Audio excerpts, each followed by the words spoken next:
Good afternoon, everyone. For me, it's a great, buenas tardes. For me, it's a great pleasure to be here, to be joined by so many of my great colleagues in government, community leaders, and advocates in the community who have been pushing for this for such a long time, because you recognize how important this is to our community. So it's a great pleasure to be here, and thank you for allowing me to join you. I want to thank especially Representatives Williams, Regenberg, Maldonado, Slater, and Ayello for introducing the House bill, and also Senators Chacon, Pichardo, Nesselbush, Crowley, and Golden for introducing the Senate bill. You know, the debate on this has been going on for a very long time. Not just here locally, not just here locally, but also throughout the country. We are here because we believe that whether you are documented or not, you deserve the right to be able to drive on our streets and get around throughout our city, state, and country. So folks certainly have different takes, but from my personal experience and also my countless interactions with folks and families out in the community, and I believe that this is the right cause.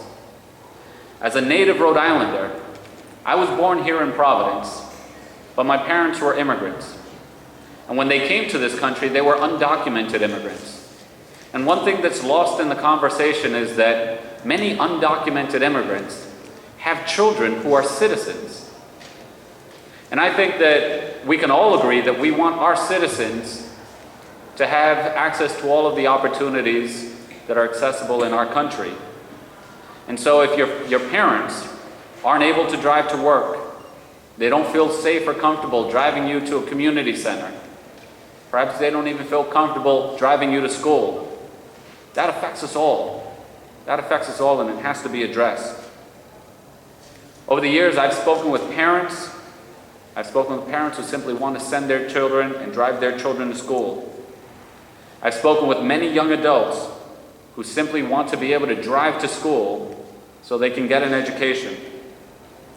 And in many of these conversations, sadly, I've seen fear in their eyes. These folks know that what could result, if they're stopped, is potentially deportation. And so these bills would grant each one of the undocumented immigrants in our country who meet all of the requirements in our city and state, who meet all of the requirements, the ability to do something that they need for their own safety and also for the safety of others, but up to this point have not had the opportunity. You know, we also often hear that undocumented immigrants do not want to follow the laws or do not want to follow the rules. But the truth is, this case here and this situation here demonstrates that there are many who do. You know, people want to take the test. They're ready to take the test to show that they can be on the road with fellow Rhode Islanders. And what's often forgotten is that if these bills pass, these will help also with a serious public safety issue.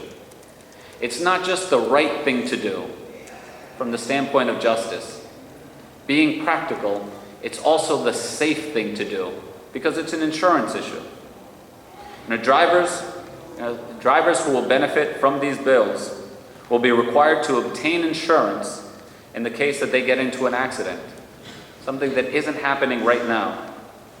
And so in addition, you know, I don't believe that anyone deserves to live in our community in fear. And a bill like this further brings people out of the shadows and makes them feel included in our shared community. And especially if they plan on contributing to the fabric of our community, we want to welcome them. And I believe that we are ready to join the 12 other states, including our neighbor Connecticut, who have already taken this important step. The time has come. La hora ya ha llegado. And this is going to be the year that we get it done in Rhode Island. Thank you so much, everyone. Have a wonderful day, and let's get this done.